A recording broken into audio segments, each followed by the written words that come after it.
এটা হলো আমার একটা বদ অভ্যাস, যেটা হচ্ছে সময়ের শেষ মুহূর্তে দৌড় দেওয়া।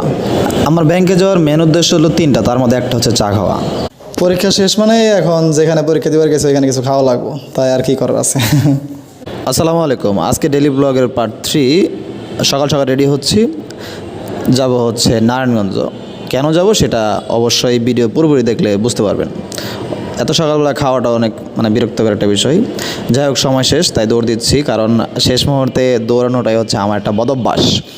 তারপর একটা লেগুনা নিয়ে আমি চলে যাচ্ছি হচ্ছে স্টেশনে। হায় আন্ডারপাসওয়েতে পানি জমে গেছে, মানুষের যাওয়া আসা নিয়ে কত কষ্ট। এই যে একটা বিষয়, সেটা হচ্ছে রেল লাইনের ধার দিয়ে আন্ডারপাসওয়ে দিয়ে কত মানুষ অনাহারে থাকে। যাই হোক, স্টেশনে আসলাম। স্টেশনে সবাই দেখি অপেক্ষা করতেছে ট্রেনের, আর আমি একটু ভাব নিলাম, বই নিয়ে পড়তে দাঁড়ালাম। তো সময় মতো ট্রেনটা চলে আসলো এবং হচ্ছে আমি ভাবতেছি কোনো একটা জায়গায় উঠতে হবে। ফাইনালি ট্রেনে উঠে বসে পড়লাম। তারপরে বসে বসে ট্রেনে পড়তেছিলাম। নারায়ণগঞ্জে এসে পৌঁছাইলাম। এখন যাব হচ্ছে ব্যাংকে। ব্যাংকে যাওয়ার উদ্দেশ্য হচ্ছে তিনটা। একটা হচ্ছে একটু পেটটা খালি করব, সেকেন্ড হচ্ছে কিছু লেনদেন করব, থার্ড এখানে চাটা খেয়ে সুন্দর করে বেড়ে চলে আসব। যাই হোক, আমার কাজ তিনটাই কমপ্লিট। চা খাওয়া কমপ্লিট, পেট খালি করা কমপ্লিট এবং লেনদেন কমপ্লিট। এবার আমি বের হয়ে চলে আসলাম। এখন গন্তব্যস্থল হচ্ছে সরকারি তুলারাম কলেজ, নারায়ণগঞ্জ।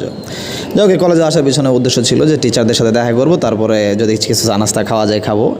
অবশ্য তাই হলো যে এই যে বিড়ালটা দেখতেছেন, বিড়ালটার অনেক স্মৃতি আছে। এই বিড়ালটা নিয়ে মাঝে মাঝে আমি কলেজ আসলে খেলাধুলা করি। তারপর বই নিয়ে পড়তে বসলাম, কারণ আজকে হচ্ছে একাডেমিক জীবনের সর্বশেষ পরীক্ষা।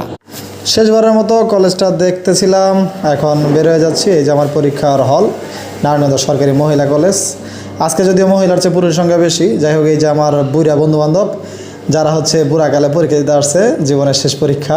এই যে বান্ধবী কটা, তো হায় এরা দিয়ে সমানে পড়তাছে। এই নকলের মতো মনে হইলো, এটি নকল না, সারা রাত পইরা লিখে এখন আছে রিভাইজ দিতে। যাই হোক, পরীক্ষার হলে দেখা যাবে কি করা যায় না যাবে। এটা হচ্ছে পরীক্ষার সেই কেন্দ্র। কত মানুষ পরীক্ষা দিতে আসছে, তার জীবনের শেষ পরীক্ষা। এটা জীবনের শেষ বলতে একাডেমিক লাইফের সর্বশেষ পরীক্ষা। যাই হোক, আল্লাহ তাআলা সবাইকে এরকম একটা পরীক্ষা দেওয়ার জন্য প্রস্তুত করুক। এই হচ্ছে পরীক্ষার হল। পরীক্ষা শেষ করে আমি সবার আগে বেরিয়ে চলে আসলাম। এখন দেখলাম হচ্ছে একটা গাছে ফল আছে, তাই দৌড় দিয়ে গাছে ওঠা ফলগুলা পেরে খাইতেছিলাম, ভালোই লাগলো। যাই হোক, ফলগুলো নিয়ে দুজনে মিলে ভাগ করে খাইতেছি। ফাইনালি দেখেন আপনারা, কত মানুষ পরীক্ষা দিয়ে বেরোচ্ছে। সবগুলো আন্টি, খালাম্মা, বড় আপু, সবগুলো বিয়ে হয়েছে, কিছু বিয়েও হয় নাই। যাই হোক এভাবে দিনটা পার হয়ে গেল। সবাই ভালো থাকবেন, সুস্থ থাকবেন, দোয়া করবেন। বাই বাই, আল্লাহ হাফেজ, টাটা, আসসালামু আলাইকুম।